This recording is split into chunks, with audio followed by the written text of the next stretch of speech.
બોલું છું એ પ્રમાણે બધા બોલજો.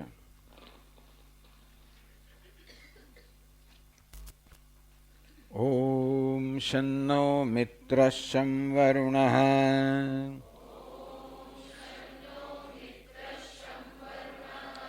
શન્નો ભવત્વર્યમા શન્ન ઇન્દ્રો બૃહસ્પતિઃ शन्नो विष्णुरुक्रमः नमो ब्रह्मणे नमस्ते वायो त्वमेव प्रत्यक्षं ब्रह्मासि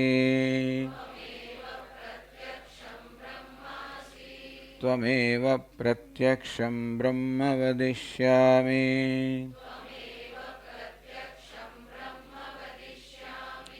ऋतं वदिष्यामि सत्यं वदिष्यामि तन्मामवतु तद्वक्तारमवतु अवतु माम् अवतु वक्तारम्. છેલ્લી પંક્તિ બરોબર સાંભળો. હું પૂરું કરું પછી બોલજો. અવતુ વક્તારમ.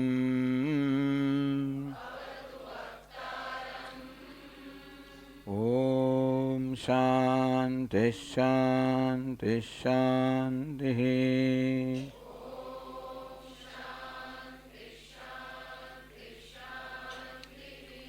ઓમ સહનાવવતુ सहनौ भुनक्तु सह वीर्यं करवावहै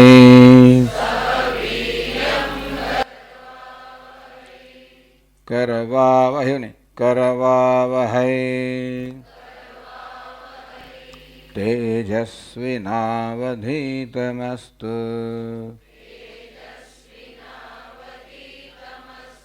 मा विद्विषावहै.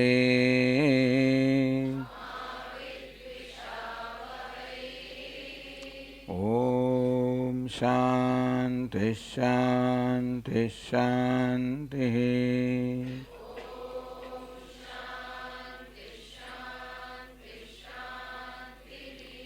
ओम पूर्णमदः पूर्णमिदम्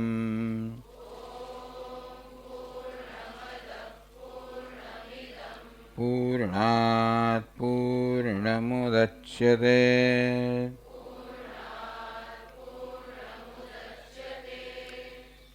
उदच्यते उदच्यते तेने पूर्णात् पूर्णमुदच्यते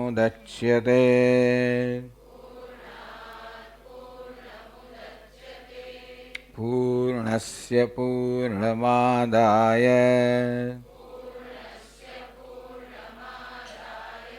पूर्णमेवावशिष्यते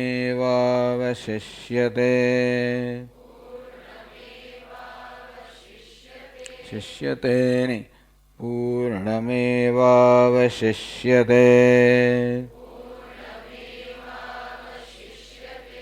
ओम शांति शांति शांति.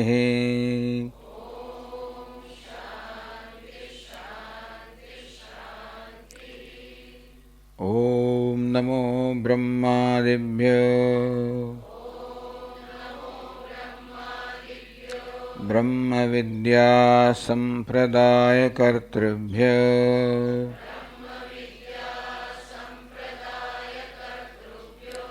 वंशर्षिभ्यो महद्भ्यो नमो गुरुभ्यः. सर्वोपप्लवरहितः प्रज्ञानघनः प्रत्यगर्थो ब्रह्मैवाहमस्मि બ્રહ્મૈવાહમસ્મિ.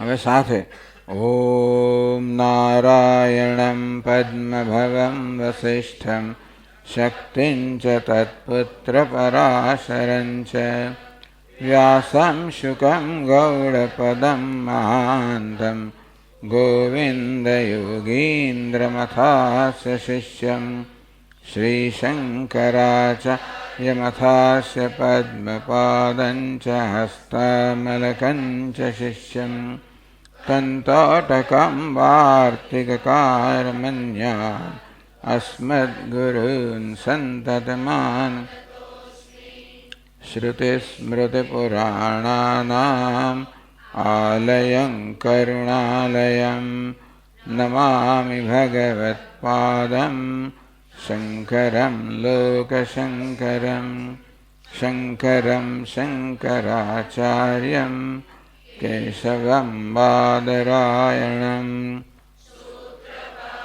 कृतौ वन्दे भगवन्तौ पुनः पुनः ईश्वरो गुरुरात्मेति मूर्तिभेदविभागिने व्योमवद्व्याप्तदेहाय दक्षिणामूर्तये नमः.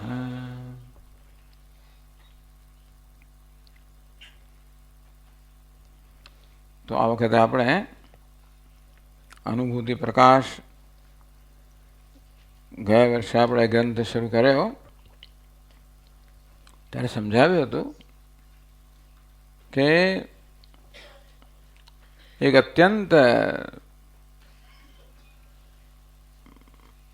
મોટા આચાર્ય થઈ ગયા, મહાપુરુષ થઈ ગયા. નામ હતું સ્વામી વિદ્યારણ્ય. આથી લગભગ 700 વર્ષ પહેલા એમણે વેદાંતના અત્યંત ઉત્તમ ગ્રંથોની રચના કરેલી છે. 5 વર્ષ સુધી આપણે જીવન મુક્તિ વિવેક નામનો ગ્રંથ છે એનું આ શિબિરમાં અધ્યયન કર્યું. આપણે અનુભૂતિ પ્રકાશ નામનો આ બીજો ગ્રંથ છે, એ પણ વિદ્યારણ્ય સ્વામીએ રચેલો છે. માં શું કર્યું છે એમણે કે એમણે મુખ્ય બધા ઉપનિષદ લીધેલા છે, 12 ઉપનિષદ લીધેલા છે, અને એ ઉપનિષદના મંત્રોની સમજ સરળ ભાષામાં આપેલી છે. આમ તો ઉપનિષદ પર ભાષ્યો પણ રચાયેલા છે, બીજી બધી દીપિકાઓ રચાયેલી છે. ઉપનિષદને સમજવા માટે એવું સાહિત્ય ઉપલબ્ધ છે. સ્વામી વિદ્યારણ્યજીના ગુરુજી સ્વામી શંકરાનંદજીએ આત્મપુરાણ નામનો એક બહુ વિસ્તૃત ગ્રંથ રચેલો છે, જેમાં આ બધા ઉપનિષદની બહુ વિસ્તારથી સમજ આપવામાં આવી છે. એ બધું સાધકોને કદાચ જરા અઘરું પડે એટલે વિદ્યારણ્ય સ્વામીએ પ્રમાણમાં સંક્ષેપમાં વળી પાછા આ બધા ઉપનિષદો શ્લોકના રૂપમાં, જાણે કે ટીકાના રૂપમાં સમજાવ્યા છે. આજે સવારે જે પુસ્તક આપ્યું એનું પ્રયોજન એ છે કે જે ઉપનિષદની આ સમજ છે એ ગ્રંથ આપણી સમક્ષ હોય તો કઈ રીતે આ શ્લોકો એક પછી એક એની સમજ આપે છે એ આપણે સમજી શકીએ.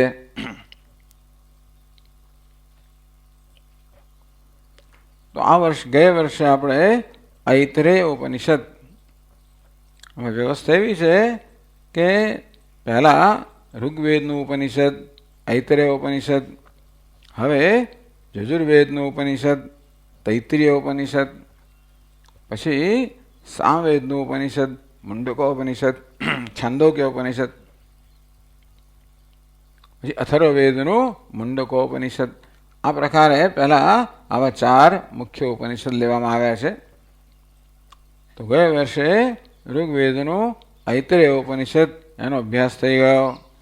આ વર્ષે યજુર્વેદનું તૈત્રીય ઉપનિષદ, અત્યંત પ્રસિદ્ધ ઉપનિષદ છે. ઘણું મહત્વનું ઉપનિષદ છે. આ ઉપનિષદને તૈત્તિરીય ઉપનિષદ કહે છે. તિત્તરી નામના ઋષિએ એનું પ્રવર્તન કર્યું હશે બ્રહ્મ વિદ્યા સંપ્રદાય કર્તૃભ્ય. ઉપનિષદ તો કોઈ રચેલા નથી, પણ ઋષિઓએ જે છે એ બધાને પ્રવૃત્ત કર્યા, એનો પ્રચાર કર્યો, પોતાના શિષ્યો પ્રશિષ્યોને એનું શિક્ષણ આપ્યું. તો તિત્તરી નામના ઋષિએ આ ઉપનિષદનો પ્રચાર કરવાના કારણે અને તૈત્તિરીય કહેવામાં આવે છે. આખી શાખાને તૈત્તિરીય શાખા કહે છે. ઋગ્વેદ યજુર્વેદની આ શાખાને જ તૈત્તિરીય શાખા કહે છે. એ તૈત્તિરીયના આરણ્યકમાં ઉપનિષદ આવેલું છે, એને પણ તૈત્તિરીય ઉપનિષદ કહે છે. આ તૈત્તિરીય નામ ક્યાંથી પડ્યું એની કથા બહુ કહેવામાં આવે છે. વિષ્ણુ પુરાણમાં આ પ્રકારનું વર્ણન આવે છે કે ભગવાન વેદ વ્યાસજીએ બધા વેદને ચારમાં વિભાગ કર્યા: ઋગ્વેદ, યજુર્વેદ, સામવેદ, અથર્વવેદ.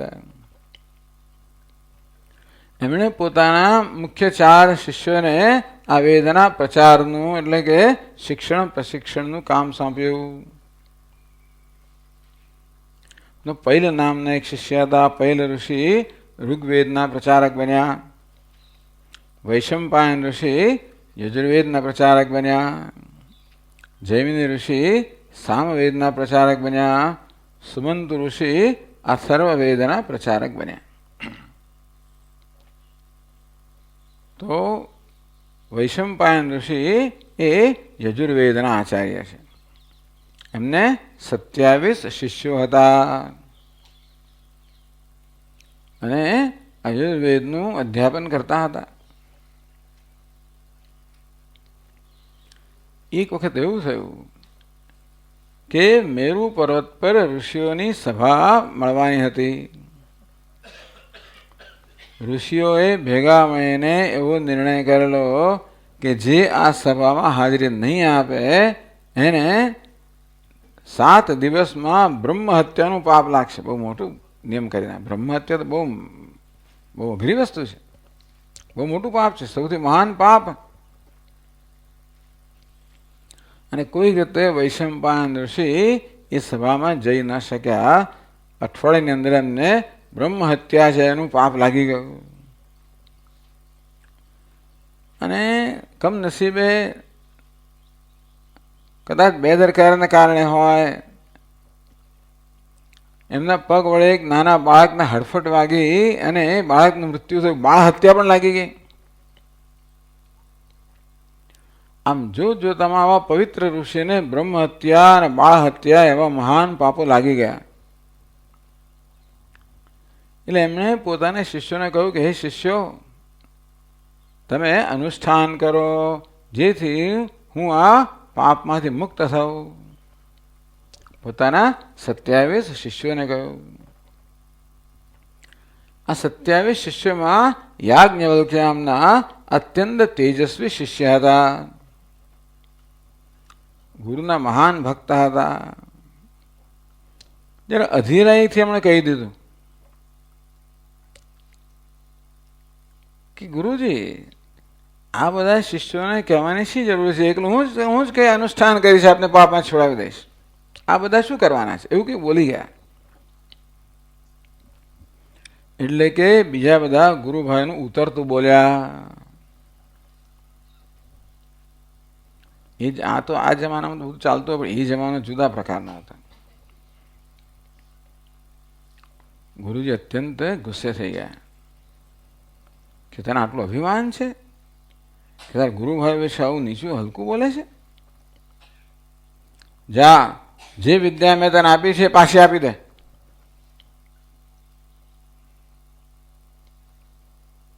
યાજ્ઞવલ્ક્ય પણ જરા થોડા તુમાખીવાળા હશે એવું માનો છો? ભલે પાછી લઈ લો. જે બધી વિદ્યા એમણે ગ્રહણ કરેલી બધી વિદ્યા એમણે બહાર કાઢી, આખી કાઢી. એટલે કે આખો યજુર્વેદ જે એમણે પ્રાપ્ત કરેલો જાણે કે ઓકી કાઢ્યો. ગુરુજી તરત બીજા શિષ્યોને કહ્યું, તમે લોકો તેતર પક્ષી બની જાઓ. તેતર પક્ષી ખબર છે ને, નાનકડું. બધા તેતર પક્ષી બની ગયા અને પેલી વસ્તુને ખાઈ ગયા. એટલે ટૂંકમાં એમને યજુર્વેદ બધા શિષ્યોને પ્રાપ્ત થયો.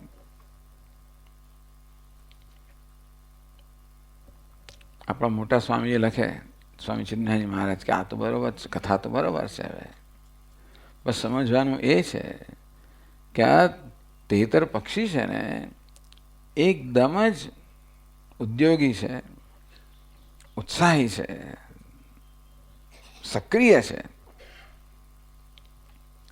વેદનું જ્ઞાન પ્રાપ્ત કરવા માટે આ પ્રકારના શિષ્યો જોઈએ, એવું એનું સૂચન છે. પણ તિત્તરી, તેતરને સંસ્કૃતમાં તિત્તરી કહે. આ તિત્તરી વડે પ્રાપ્ત થવાનું કારણે અને તૈત્તરીય એમ કહેવામાં આવ્યું. આવું અભિજાતની આ નામ પાછળની કથા છે. ત્યારથી આખી શાખા જે છે ઋગ્વેદ યજુર્વેદની એ તૈત્તરીય શાખા નામે પ્રસિદ્ધ થઈ. એના આરણ્યકમાં આ ઉપનિષદ હોવાને કારણે પણ તૈત્તરીય ઉપનિષદ કહેવાય છે.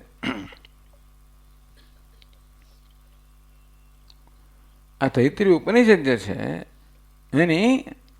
એના 3 અધ્યાયો છે. એને વલ્લી કહે છે, વલ્લી. 3 વલ્લી છે. પહેલી વલ્લી કે પહેલા અધ્યાય નામ છે શિક્ષાવલ્લી. પહેલો શબ્દ શિક્ષા છે એટલા માટે. શિક્ષામ વ્યાખ્યાસ્યામઃ, એ અધ્યાયનો પ્રારંભ શિક્ષા શબ્દથી થાય છે, માટે વલ્લીનું નામ શિક્ષાવલ્લી આપવામાં આવ્યું. શિક્ષા કે મુખ્ય વિષય નથી, પણ પહેલો શબ્દ. બીજી વલ્લી બ્રહ્મવિદાપ્નોતિ પરમ, એ બ્રહ્મ શબ્દથી થાય છે શરૂઆત બીજી વલ્લીનો, માટે એને બ્રહ્મવલ્લી કહેવામાં આવી. એ જો કે સાર્થક નામ છે, કારણ કે બ્રહ્મ જ એ વલ્લીનો વિષય છે. ત્રીજી વલ્લી ભૃગુર્વૈવારુણિ, ભૃગુ શબ્દ થાય, પણ એને ભૃગુવલ્લી કહેવામાં આવી. શિક્ષાવલ્લી, બ્રહ્મવલ્લી કે બ્રહ્માનંદવલ્લી અને ભૃગુવલ્લી, આ પ્રકારે આ 3 વલ્લીઓ છે. એક ચોથું પણ આનું એક મહાન નારાયણ ઉપનિષદ છે, પણ એનો એક ભાગ ગણાય છે અને ચોથી વલ્લી કહેવાય. એટલે કે છે બ્રહ્મવલ્લી બ્રહ્મ વિદ્યા પ્રકાશિકા. જે આપણે અભ્યાસ કરવાના છે બ્રહ્મવલ્લી કે બ્રહ્માનંદવલ્લી, મુખ્યત્વનો વિષય બ્રહ્મ એટલે પરમાત્મા, પરમાત્માના સ્વરૂપને પ્રકાશિત કરનાર આ વલ્લી છે.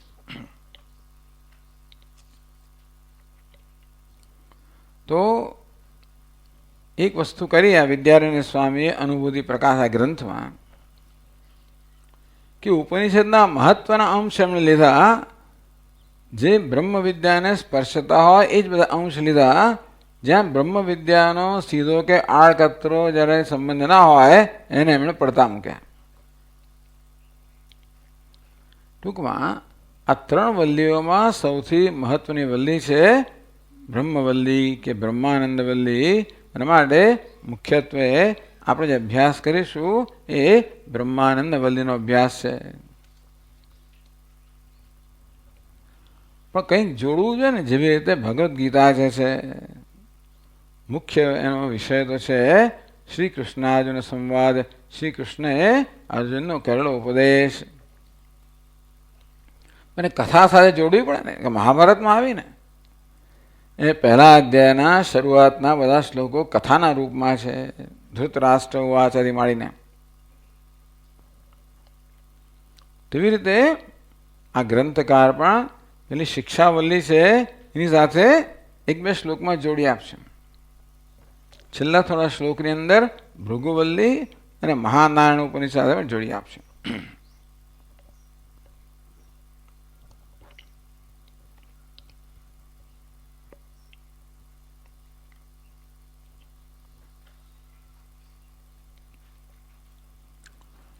અને બીજી રીતે પણ ગણવામાં આવે છે. સામહિતિ,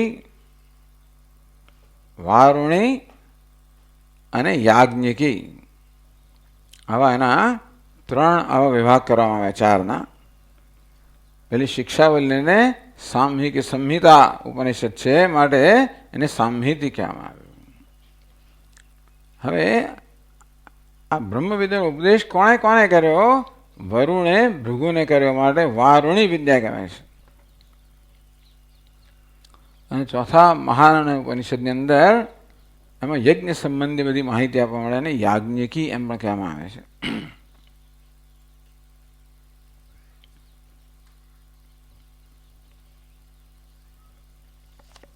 તો આટલું આની ભૂમિકા છે. તો જો જે પુસ્તક તમને આપવામાં આવ્યું એ આપણે જરા જોઈ લઈએ સંક્ષેપમાં. આપણે પહેલી વલ્લી બહુ ભણવાના નથી, તેમાં શું આવે છે પણ જરા ઉડતી નજર નાખી લઈએ એટલે જરાક ખ્યાલ આવે તમને.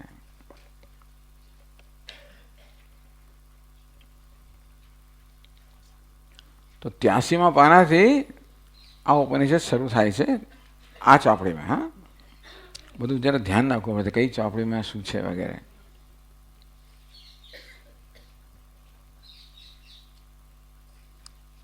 કહ્યું ને આગળ, શિક્ષામ વ્યાખ્યાસ્યામ વર્ણસ્વર માત્રા, એ પ્રકારે શરૂ થાય છે. ટૂંકમાં એના અનુવાકો છે બધા, 12 અનુવાક છે.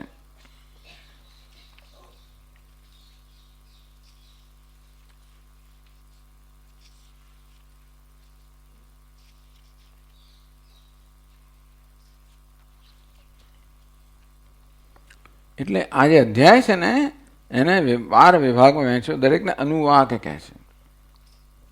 પહેલો અનુવાક છે, લખ્યું જો નીચે ભાષાનો. પહેલો અનુવાક તો જે છે એ પેલો શાંતિ પાઠ આપણે હમણાં કર્યો.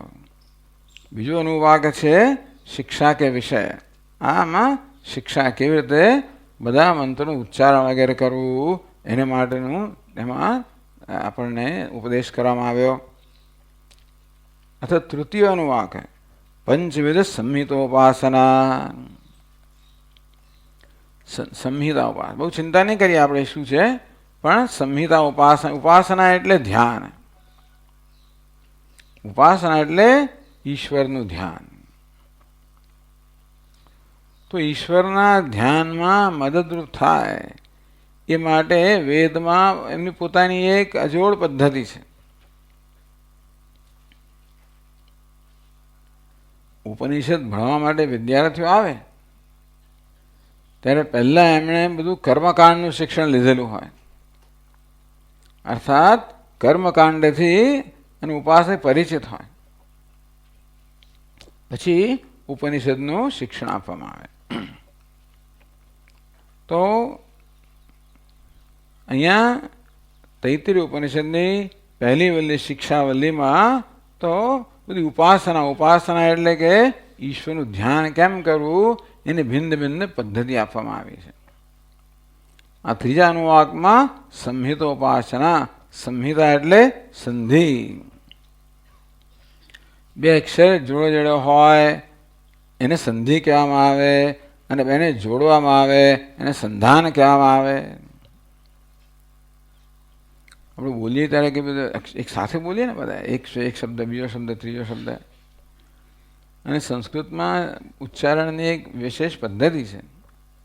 ધર્મક્ષેત્રે, કુરુક્ષેત્રે, ધર્મક્ષેત્ર ના બોલે, ધર્મક્ષેત્રે. અક્ષર જોડાક્ષર છે એટલા માટે આગળનો સ્વર છે એક લંબાવવામાં આવે, એક અક્ષર વધારવામાં આવે, ક્ષમાં એક ક વધારવામાં. ધર્મક્ષેત્રે, કુરુક્ષેત્રે. આ ધર્મ અને ક્ષેત્ર 2 શબ્દો છે, સંધિ. એ બેને જોડવા કેવી રીતે? ધર્મ પછી ક્ષેત્ર કેમ બોલું? ધર્મ ક્ષેત્ર, એક કકાર અંદર ઉમેરવામાં આવે, એને સંધાનમ કહેવામાં આવે. ટૂંકમાં આ બધા વિદ્યાર્થીઓ આ બધાથી પરિચિત છે. જે ગુરુજી પાસે આવ્યા છે એ આ બધાથી પરિચિત છે, માટે એ જેને પરિચિત છે એના સંદર્ભમાં કેવી રીતે ઉપાસના કરવી, ભગવાનનું કેમ ધ્યાન કરવું એમ 5 પ્રકારની પંચવિધ 5 પ્રકારની ઉપાસના કહેવામાં આવી.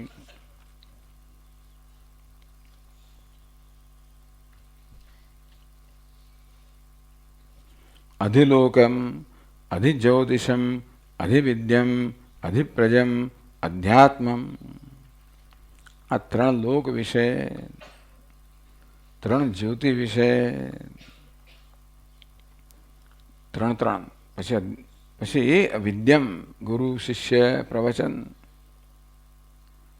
પછી પ્રજા પિતા માતા પ્રજનમ, અધ્યાત્મમ. આ પ્રકારે 5 પ્રકારની ઉપાસના કહેવામાં આવે. બહુ ચિંતા કરશો નહીં આની. ખાલી તમને પરિચય કરાવવા માટે કે પહેલી વલ્લીમાં શું આવી ગયું છે.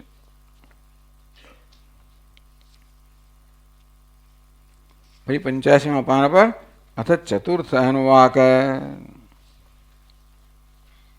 जो नीचे भाषण में जो श्री काम और मेधा काम पुरुषों के लिए जप तथा होम मंत्र મળ્યું. ટૂંકમાં ચોથો અનુવાક છે એ મંત્રના રૂપમાં છે, અને જે લોકોને ધનની આવશ્યક જરૂરિયાત હોય કે મેધા તેજસ્વી બુદ્ધિ પ્રાપ્ત કરવા માંગતા હોય એ લોકો માટે આ મંત્રો આપવામાં આવ્યા છે. અને જપ માટે અને હોમ માટે ચોથો અનુવાક. પછીના પાન પર 5મો અનુવાક. व्याहृति स्वरूप ब्रह्म की उपासना. भूहु भुवः सुवः महः આ વ્યાહૃતિઓ છે એના અનુસંધાનમાં ભગવાનની ઉપાસના કહેવામાં આવી. આ ઉપાસના છે. એક સંહિતા ઉપાસના આવી, બીજા વ્યાહૃતિ ઉપાસના આવી. એટલે ત્રીજા અનુવાકમાં, પછી આ 5મા અનુવાકમાં, પછી 88મા પાના પર 6ठो अनुवाक. ब्रह्म का उपलब्धि स्थान हृदय आकाश है. 5મા અનુવાકમાં ઉપાસના આવી, એની વધારે વિસ્તાર અહીંયા કરવામાં આવ્યો, નવી વસ્તુ નથી. પછી 89મા પાના પર 7મો अनुवाक है पांगत रूप से ब्रह्म की उपासना. આ ત્રીજી ઉપાસના કહી. પછી 8મો अनुवाक है ओमकार उपासना.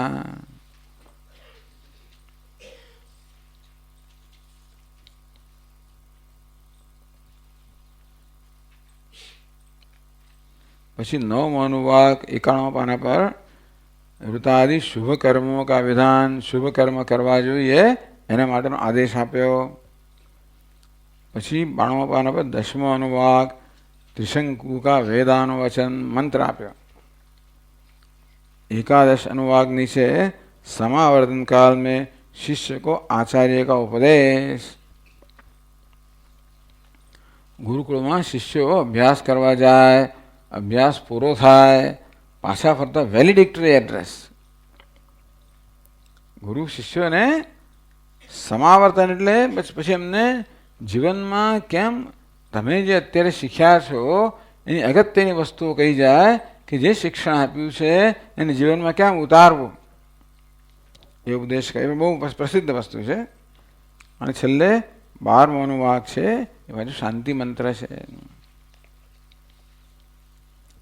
આ છે આ પહેલો અધ્યાય, એને શિક્ષાવલ્લી કહેવામાં આવે છે.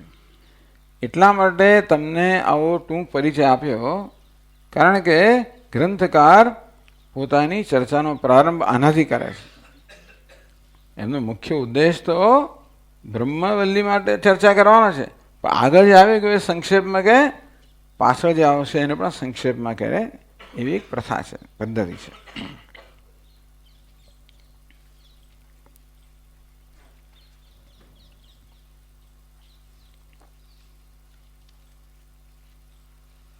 તો ચાલો હવે આપણે આપણો અભ્યાસ શરૂ કરીએ. આપણે હવે આ પુસ્તક પર આવીશું. આપણું મુખ્ય પુસ્તક કયું છે? અનુભૂતિ પ્રકાશ. જે લોકો પાસે ના હોય એ લોકો આ ક્લાસ પછી વિરેન્દ્રભાઈ વ્યાસ પાસેથી મેળવી શકે છે.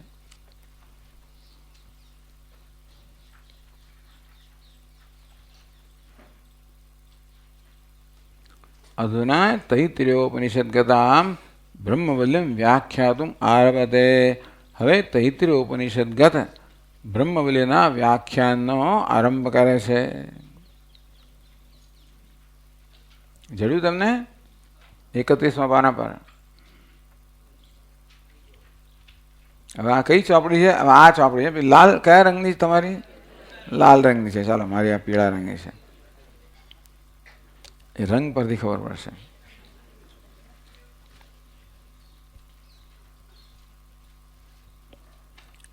એનો અને આનો બંનેનો ઉપયોગ કરવાના છીએ આપણે. શરૂઆતમાં જરાક તમને એ લાગશે, ધીમે ધીમે ટેવાઈ જશો એટલે પછી વાંધો નહીં આવે. તો ચાલો, પહેલો શ્લોક આપણે વાંચીએ. બ્રહ્મવલ્યામ બ્રહ્મ વિદ્યામ તિત્તિરીઃ પ્રાહયામિમામ વક્ષ્ये સુખાવબોધાય ક્રીડન તત્વમુક્ષવઃ.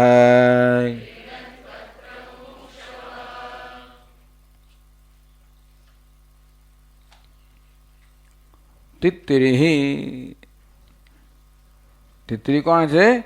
તૈત્તિરીય યુ શાખા પ્રવર્તક. ટૂંકમાં વાત કરી, તિત્તિરી ઋષિ જે આ શાખાના પ્રવર્તક છે. એનું નામ દઈને તિત્તિરીઃ. એમણે જે શાખાનું પ્રવર્તન કર્યું એને તૈત્તિરીય શાખા કહેવામાં આવી. એ પરથી આ તૈત્તિરીય ઉપનિષદ કહેવાયું.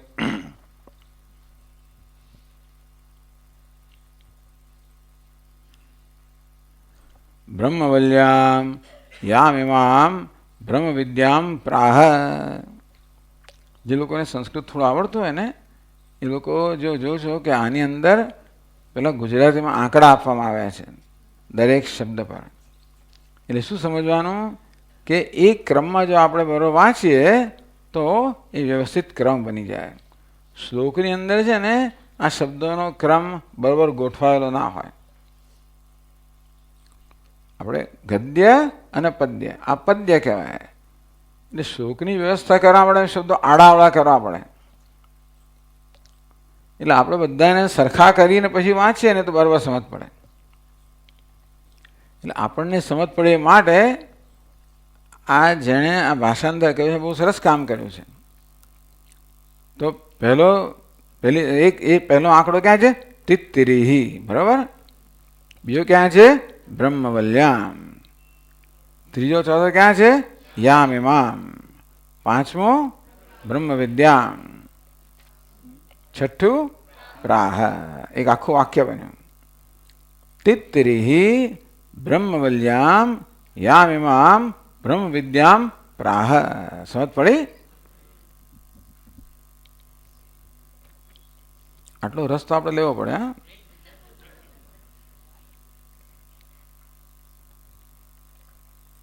તિત્તિરી એટલે કે તિત્તિરી ઋષિએ બ્રહ્મવલ્યામ, આ તૈત્તિરીય ઉપનિષદની બ્રહ્મવલ્લીમાં કે બ્રહ્માનંદ વલ્લીમાં, બીજી વલ્લીમાં યામિમામ બ્રહ્મ વિદ્યામ પ્રાહ, જે બ્રહ્મ વિદ્યા વિશે પ્રાહ પ્રકર્ષેણ આહ, જેમણે બહુ સરસ રીતે જે બ્રહ્મ વિદ્યાનો અત્યંત સુંદર રીતે વિસ્તારથી ઉપદેશ કર્યો. આપણે જોઈશું કે આ ઉપનિષદ બહુ સુંદર પદ્ધતિ અપનાવે છે ઉપદેશ માટે. એને વેદાંતમાં અધ્યારોપ અપવાદ એ પદ્ધતિ કહેવામાં આવી છે. એને કહેવામાં આવશે જ. અધ્યારોપ કરવામાં આવે, પછી અપવાદ કરવામાં આવે. એ શું છે આપણે એની ચર્ચા કરશું. એ શ્લોક જરા આવશે ત્યારે. તો પ્રાહ આ પ્રકારે અધ્યારોપ અપવાદ પદ્ધતિથી. એક બીજી વસ્તુ છે, ઘણા ઉપનિષદ આ પદ્ધતિ અપનાવે છે, પણ આ ઉપનિષદની એક વિશેષતા એ છે કે આ પંચકોશથી આપણને ઉપદેશ કરવામાં આવ્યો છે. જે લોકો તત્વબોધ કે વેદાંત બીજા બધા ગ્રંથો જે સાંભળ્યા છે એ લોકો જાણે છે વેદાંતમાં પંચકોશ પ્રક્રિયા. અન્નમય, પ્રાણમય, મનોમય, વિજ્ઞાનમય, આનંદમય બધું આવશે આમાં. આત્મા જાણે કે આ 5 સ્તરોથી 5 કોષોથી ઘેરાયેલો છે, એની અંદર રહેલો છે. પેલો ચક્રવ્યૂહ ખરો ને, એના 7 કોઠા હતા ને. અભિમન્યુ પાર કરીને ગયો, એ બિચારો અંદર ગયો પણ બહાર કેમ નીકળો એને ખબર નહોતી, એવું કહે છે. એટલે હવે એણે આટલું જ સાંભળ્યું હતું એની માના ઘરમાં બેસીને, એટલે એને એટલી ખબર હતી, પણ બહાર કેમ નીકળો ખબર નહોતી. અંદર તો આપણે ઘૂસી જ ગયા છીએ, બહાર નીકળવાનું છે હવે. જેમ અભિમન્યુને અંદર બેસવાની ખબર હતી પણ બહાર નીકળવા, એમ આ જીવાત્માને અંદર બેસવાની ખબર છે. આપણે બધા 5 ચક્રવ્યૂહમાં આ 5 કોષમાં ઘૂસી ગયા છીએ.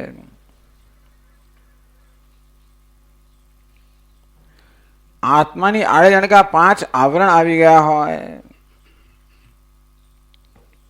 અને કેવી રીતે આ કોષમાંથી, આવરણમાંથી બહાર નીકળવું. પરમાત્મા આ 5 આવરણની અંદર હોય તેને જીવાત્મા કહેવામાં, એ જ પરમાત્મા જીવાત્મા બની ગયો. શિવ થકી જીવ થયો.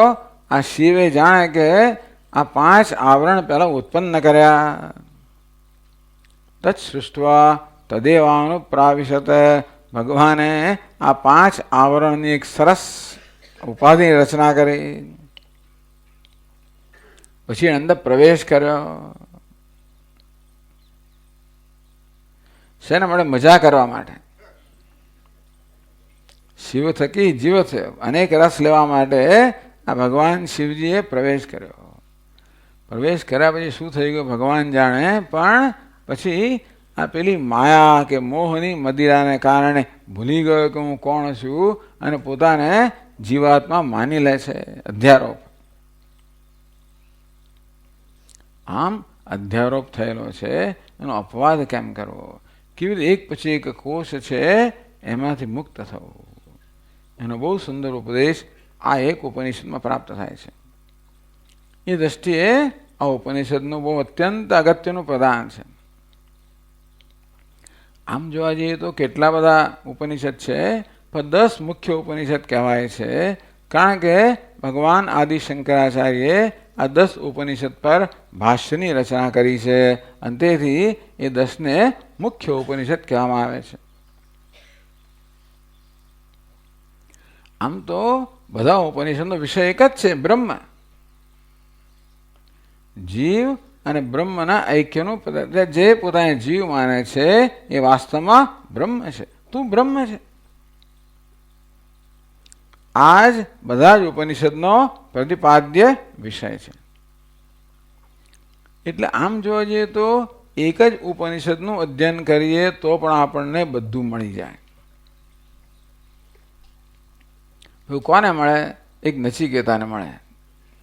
એક ઉપનિષદના અધ્યયનથી નચિકેતાને બધું મળી જાય, શ્વેતકેતુને બધું મળી જાય, નારદજીને મળી જાય, પણ આપણને મળવું મુશ્કેલ છે.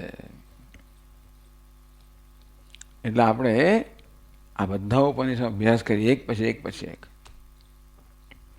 કારણ કે દરેક ઉપનિષદ આપણને કંઈક જુદી જુદી માહિતી આપે છે, જુદી જુદી દ્રષ્ટિ આપે છે, જુદી જુદી. એટલે અંતેથી બ્રહ્મ કે બ્રહ્મા આત્મા પર ચિંતન કરવાની ભિન્ન ભિન્ન પદ્ધતિઓ આપે છે.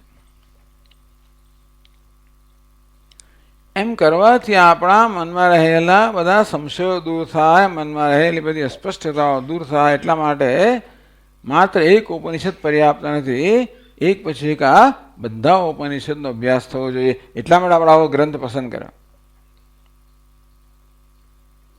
બસ સ્વામીજી આ કરી ગયા છે, અનેક વાર થવો જોઈએ. કારણ કે આને સંસ્કાર મન પર પડવા જોઈએ. આ સંસારના સંસ્કાર આપણા મન પર એટલા બધા દ્રઢ છે કે જલ્દી શિથિલ થાય એવા નથી. હથોડા માર કરીએ તો કદાચ પેલા લોખંડ પર ચડેલો કાઠ હથોડા મારીએ તોય ઘણીવાર ના જાય. લોખંડને ગરમ કરવું પડે અને પછી હથોડા મારો તો એ કાટ જાય.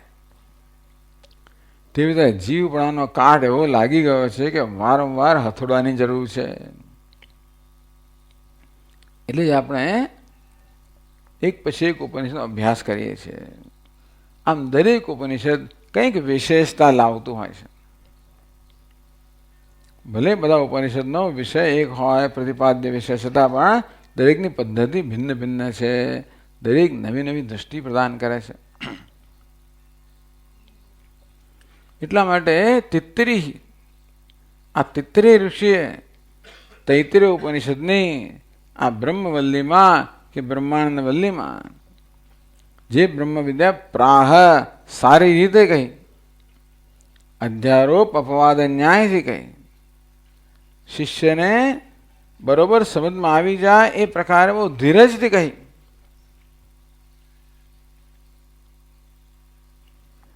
તે જ પછી બીજી પંક્તિમાં કહે છે, વક્ષે સુખબોધાય ક્રીડન તત્વ મુમુક્ષવ. તો આગળની પંક્તિમાં 6 સુધી આવી ગયા સંખ્યા. 7મું શું છે? સુખાવબોધાય વક્ષે. તો જે બ્રહ્મ વિદ્યા તિત્રી ઋષિએ બ્રહ્માનંદ વલ્લીમાં કહી અને સારી રીતે કહી, તે જ તો તમે શું કામ ભાઈ કરો? એમને તો કહી દીધું, આપણે શું કરવાનું છે? ઋષિએ તો ઉપનિષદમાં કહી દીધી બ્રહ્મ વિદ્યા, હવે આપે શું કરવાનું છે? તો ઉપરાંત તૈત્રીય ઉપનિષદ પણ કેટલા ભાષ્ય રચાયેલા છે, બ્રહ્મસૂત્રમાં કેટલી ચર્ચાઓ છે, એમાં આપે નવું શું કરવાનું છે ભાઈ? સુખાવબોધાય, સુખ અવબોધાય, સુખથી સરળતાથી અવબોધ એટલે જ્ઞાન થાય. અનાયાસે જ્ઞાન સિદ્ધ થાય. પેલો બહુ આયાસ કરવો પડે. આ ભાષ્યનું અધ્યયન કરવા માટે બહુ મગજ ચલાવવું પડે.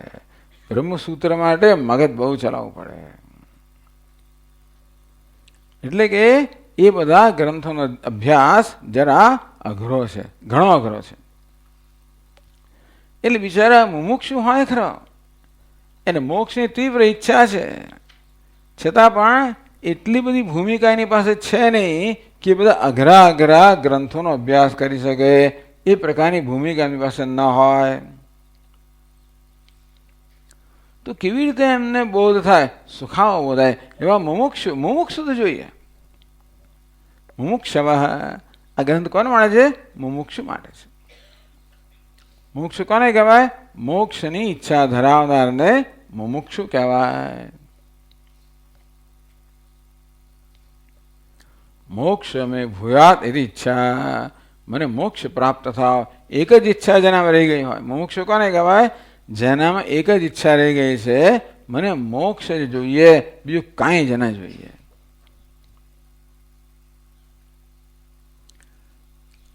એ સિવાયની ઘણી બધી ઈચ્છા હોય તો જે આપણે મુમુક્ષ ના કહેવાય. મોક્ષની ઈચ્છા તો હોય બધાને, પણ આપણે એ હોય ને પેલું હોય ને બધું હોય જોડે જોડે. સ્વામીજી બધું આપણે કે આપણે તો સંસારી રહ્યા એટલે એક વસ્તુ ઓછી થાય, બધું બાકી કરવું પડે આપણે.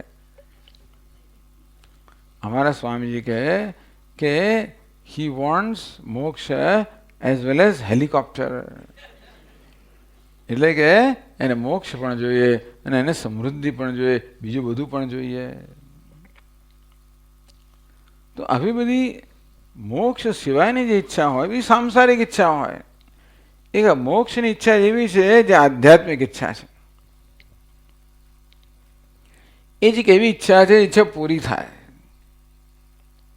બાકી સંસારની ઈચ્છાઓ પૂરી થાય નહીં. ઈચ્છા પૂરી થાય એમ લાગે ખરું, પણ ઈચ્છા પૂરી થયા છતાં પણ મનમાં સંતોષ ના જન્મે. મને જોઈતું તો એ નથી મળતું. ઈચ્છા તો પૂરી થઈ, પછી જોઈતું તું શું જોઈતું તેની બરાબર ખબર નથી આપણને. જેમ પેલા હનુમાનજીને સીતાદેવીએ પેલી સરસ મોતીની માળા આપી. હનુમાનજી કટાક કટાક એક પછી એક મોતી પોતાના દાંતમાં તોડે અને જુએ કે અંદર છે કે નહીં, મારે જોઈએ છે તે. સીતાજી પૂછે કે શું કરે છે હનુમાન? આવી અત્યંત કિંમતી માળા જે છે તેને આપી તોડી નાખે. કહે છે કે હું તો અમારા રામને જોઉં છું, મળે જ કે નથી અંદર મળતા. તેમ આપણે પણ રામ જ જોઈએ છે. એક એક ઈચ્છાઓ પૂરી થાય પેલા મોતી સમાન છે. ઈચ્છા પૂરી થઈ ખરી, મોતી મળ્યું ખરું, પણ મને જે જોઈએ છે એ મોતી ઉડીને જોઉં તો મળતું નથી, એટલે ફેંકું, પાછું બીજું મોતી લાવું. આમ ઈચ્છાઓ તો આપણી પૂરી થાય છે ખરી, પણ ઈચ્છાઓ પૂરી કરવા દ્વારા જે મેળવવા માંગીએ છીએ એ મળતું નથી. શું મેળવવા માંગીએ છીએ એની પણ આપણે સ્પષ્ટ સમજ નથી, પણ નથી મળતું, સંતોષ નથી થતો એ હકીકત. પેલા બાળકને પણ આમ ઘણું રડતું હોય, તમે એને દૂધ પીવડાવવાનું, ચા પીવડાવવાનું, પાણી પીવડાવવાનું, પેલું એને સંતોષ, એને કંઈ પેટમાં દુખે, એને બીજું કંઈક થઈ રહ્યું છે. એને જે થઈ રહ્યું છે એ માટેની ચિકિત્સા ન મળે તો બિચારું રડ્યા કરે. માઓ બિચારી નવી નવી હોય, સમજે નહીં, તેવી રીતે આ બિચારો જીવાતમાં રડ્યા કરે છે. એને દુનિયા જાત જાતના દૂધ પીવડાવે, લે આ લે આ લે આ લે, પરંતુ એને સંતોષ થતો નથી. પોતાને શું જોઈએ છે એ નથી મળતું. એમ કરતાં કરતાં જો વિવેક જન્મે, પૂર્વના અત્યંત પુણ્ય કર્યા હોય, વિવેક જન્મે કે મને તો મોક્ષ જોઈએ છે, મારે તો દુઃખમાંથી હંમેશ માટે છૂટી જવું છે, મારે પૂર્ણ સુખ પ્રાપ્ત કરવું છે, એવી મારી ઈચ્છા છે. અને એ તો માત્ર આત્માના જ્ઞાનથી જ પ્રાપ્ત થાય એ પ્રકારનો વિવેક જન્મે. તદ વિજ્ઞાનાર્થમ સ ગુરુમેવાભિગચ્છેત. તો એ જ્ઞાન માટે એણે ગુરુ પાસે જવું જોઈએ. આવો વિવેક મનુષ્ય, વિવેક જન્મ્યો, વૈરાગ્ય જન્મ્યો, મુક્ષત્વ મોક્ષની તીવ્ર ઈચ્છા જન્મી, પછી એને કાંઈ જોઈતું નથી.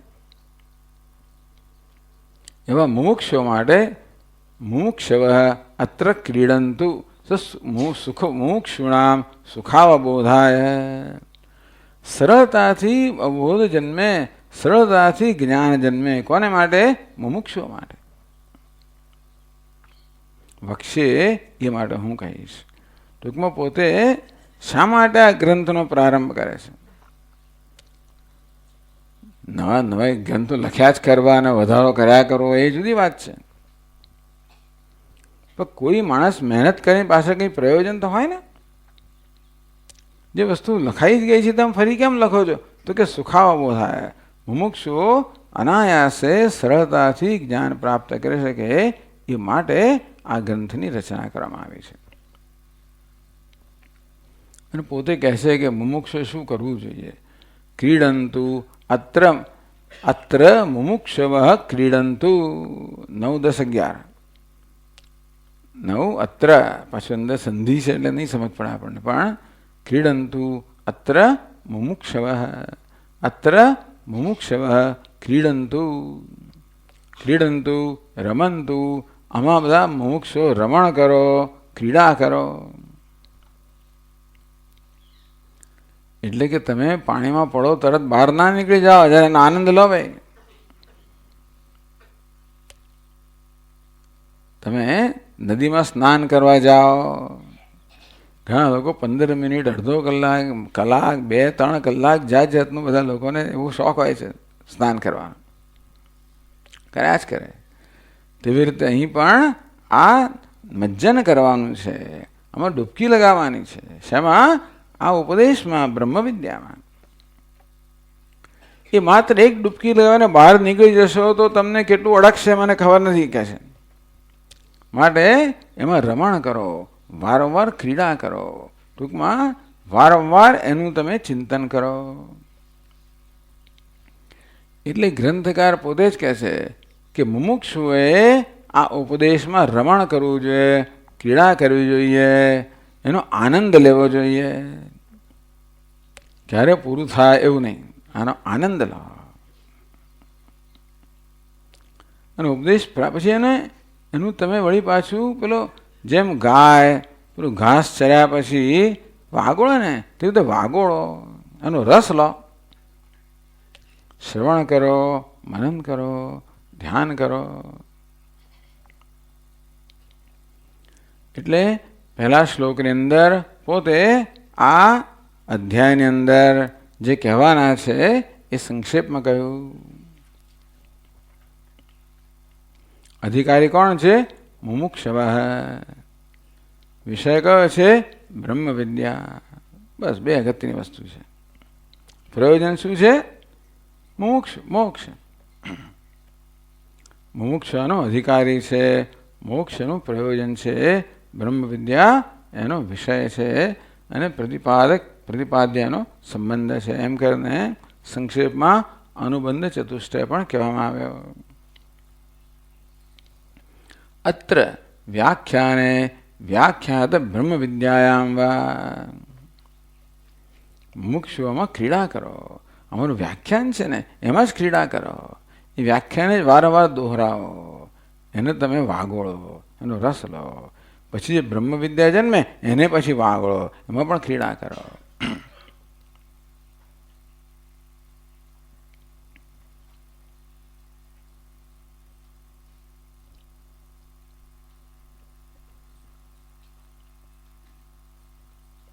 પછી હવે આપણે એક શિક્ષા જેમણે વાંચી ગયા શિક્ષાવલ્લી પહેલું અધ્યાય વાંચી ગયા ને, એ સંક્ષેપમાં કહે છે 2 શ્લોકની અંદર આગળ જે આવી ગયું છે એ 2 શ્લોકમાં સમજાવે છે.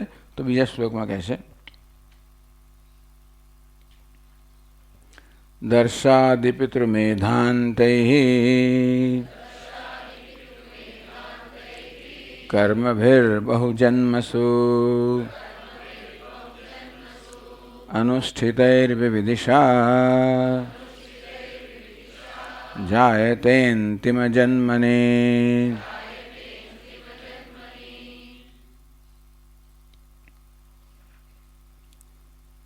બહુજન્મસુ અનુષ્ઠિતૈ દર્શાદિ પિતૃમેધાંતૈ કર્મભિઃ અંતિમ જન્મની વિવિધિષા જાયતે. જડ્યું? હું બોલી ગયો, નંબર 3 બોલી ગયો. ફરી વાર. બહુજન્મસુ અનુષ્ઠિતૈ દર્શાદિ પિતૃમેધાંતૈ કર્મભિઃ અંતિમ જન્મની વિવિધિષા જાયતે. બહુજન્મસુ અનુષ્ઠિતૈ. બહુ જ બધા જન્મમાં આપણે ટૂંકમાં અગત્યની વસ્તુ શું છે? અંતઃકરણ શુદ્ધિ. આપણું મન જે છે રાગ અને દ્વેષ રૂપી અશુદ્ધિથી મુક્ત બને, એવી એક જરૂરિયાત છે. આપણે બધા ભૌતિક શાસ્ત્રો શીખવા જઈએ, ભૌતિક શાસ્ત્ર, રસાયણ શાસ્ત્ર વગેરે, એમાં એવી કોઈ અપેક્ષા નથી કે આપણું અંતઃકરણ શુદ્ધ હોવું જોઈએ, કે ભાઈ રાગ દ્વેષ ન હોવો જોઈએ, એવી કોઈ જરૂરિયાત નથી એમાં. સ્વામીજી, અમે આટલું ભણ્યા ને PhD થયા ને તો અમને કોઈ કહ્યું નથી અંતઃકરણ શુદ્ધ કરીને લાવો, એવી જરૂર નથી ત્યાં.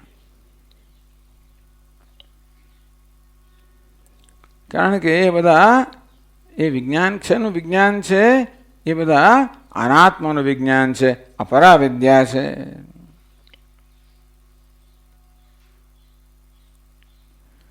એ જેનું અધ્યયન કરવાનું છે એ આપણા કદાચ જુદું છે. જેમ કે ભૌતિક શાસ્ત્રમાં બધા પંચમહાભૂત જુદા છે આપણા કરતા. અને તેથી એ બધા અધ્યયન માટે કોઈ અંતઃકરણ શુદ્ધિ વગેરેની જરૂરિયાત, કારણ કે આપણે રાગ દ્વેષ નથી. વૈજ્ઞાનિક હોય, એની સામે કોઈ નમૂનો આવે, એનું સંશોધન કરતો હોય, કોઈ રાગ દ્વેષ નથી એને.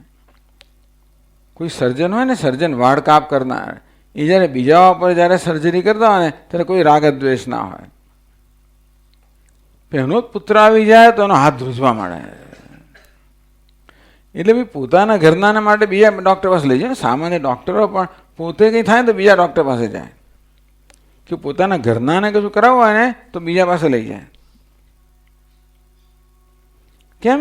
કારણ કે એમાં આસક્તિ રહેલી છે, રાગ રહેલો છે, માટે ચિંતાઓ થાય, ભય જન્મે. તેવી રીતે દુનિયા વિશે જાણવાનું આવે ને, છાપામાં વાંચીએ ત્યારે આપણને કોઈ જાતના રાગ દ્વેષ હોતા નથી. પહેલાં પેલું કહ્યું, પહેલાં ફલાણું કહ્યું, કશું વાંધો નહીં. પણ જ્યારે આપણા વિશે જાણવાનું આવે તો આ ઉપનિષદનો વિષય કોણ છે? હું અને તું, એટલે આપણે એનો વિષય છે. આપણા વિશે અનેક પ્રકારના ખ્યાલ આપણે ધરાવતા હોઈએ છીએ. એટલા માટે આપણા વિશે આપણે તટસ્થ નથી હોતા. જો કશી વસ્તુને સમજવા માટે એક અગત્યની જરૂરિયાત છે કે આપણે તટસ્થ હો. તટસ્થ એટલે શું?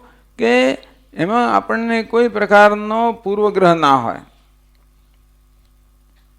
કોઈ અપેક્ષાઓ ના હોય.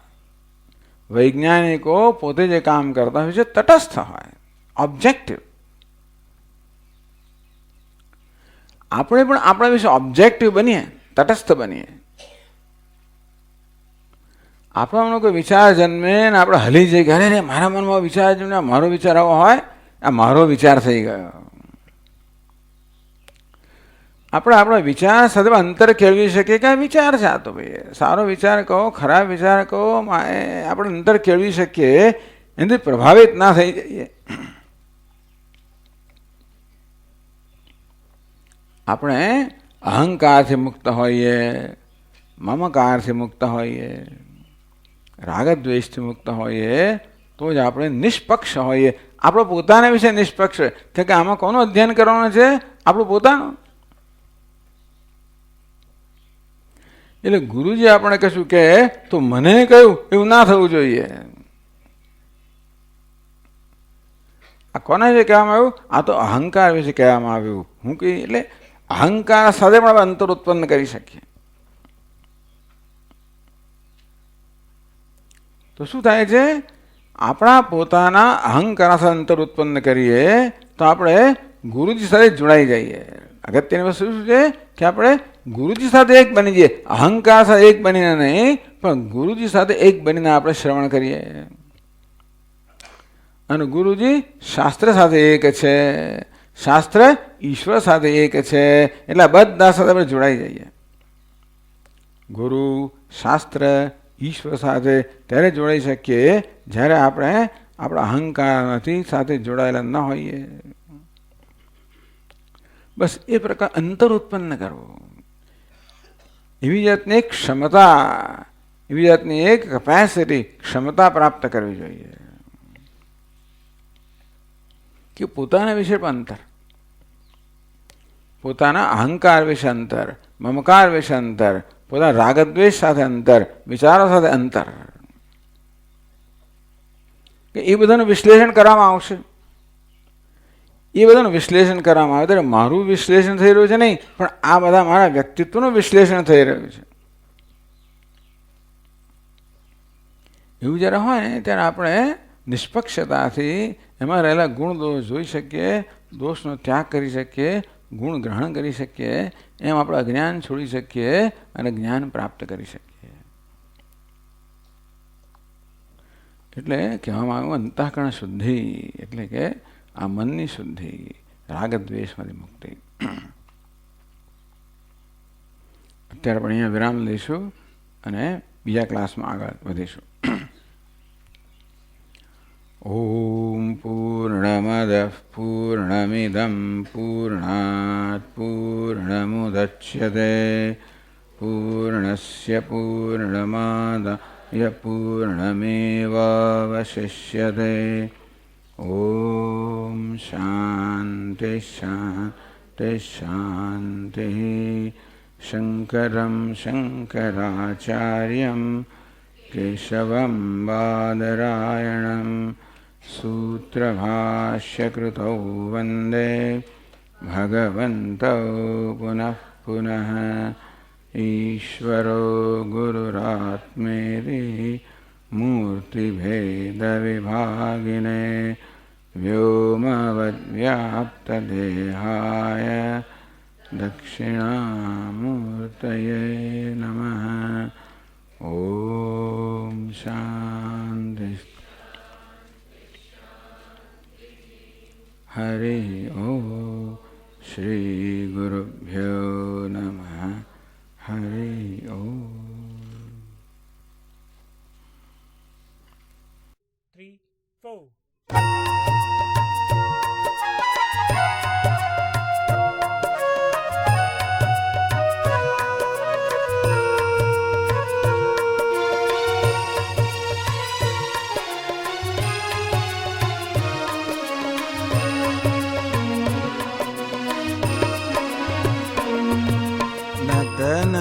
कलाधरा नटन मनोहरा नटन कलाधरा नटन मनोहरा नटन कलाधरा नटन मनोहरा नटन कलाधरा नटन मनोहरा मुनि जन वंदित गंगाधरा मुनि जन वंदित गंगाधरा मुनि जन वंदित गंगाधरा मुनि जन वंदित गंगाधरा गंगाधरा हर गंगाधरा गंगाधरा हर गंगाधरा गंगाधरा हर गंगाधरा गंगाधरा हर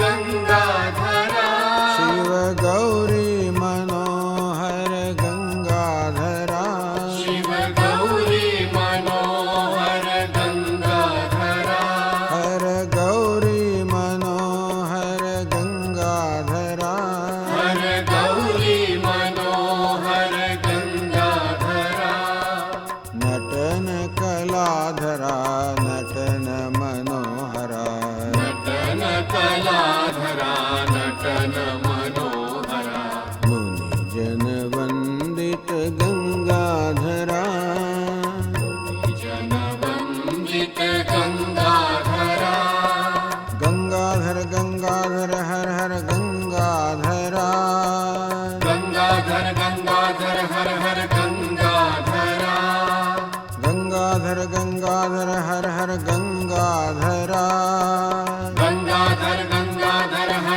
हर गंगाधरा गंगाधर गंगाधर हर हर गंगाधरा गंगाधर गंगाधर हर हर गंगाधरा गंगाधर गंगाधर हर हर गंगाधरा गंगाधर गंगाधर हर हर गंगाधरा गंगाधर गंगाधर हर हर गंगाधरा गंगाधर गंगाधर हर हर गंगाधरा गंगाधर गंगाधर हर हर गंगाधरा गंगाधर गंगाधर हर हर गंगाधरा शिव गौरी मनोहर गंगाधरा शिव गौरी मनोहर गंगाधरा हर गौरी मनोहर गंगाधरा हर गौरी मनोहर गंगाधरा नटन कलाधरा नटन मनोहरा नटन कलाधरा नटन मनोहरा मुनि जन वंदित गंगाधरा जन वंदित गंगाधरा गंगाधरा हर गंगाधरा गंगाधरा हर गंगाधरा शिव गौरी मनोहर गंगाधरा शिव गौरी मनोहर गंगाधरा हर गौरी मनोहर गंगाधरा हर गौरी मनोहर गंगाधरा गंगाधर गंगाधर हर हर गंगाधरा गंगाधर गंगाधर हर हर गंगाधरा गंगाधर गंगाधर हर हर गंगाधरा गंगाधर गंगाधर हर हर गंगाधरा गंगाधर गंगाधर हर हर गंगाधरा गंगाधर गंगाधर हर हर गंगाधरा शिव गौरी मनोहर गंगाधरा शिव गौरी मनोहर गंगाधरा हर गौरी मनोहर गंगाधरा हर गौरी मनोहर गंगाधरा नटन कलाधरा नटन मनोहरा नटन कलाधरा नटन मनोहरा मुनि जन वंदित गंगाधरा जन वंदित गंगाधरा मुनि जन वंदित गंगाधरा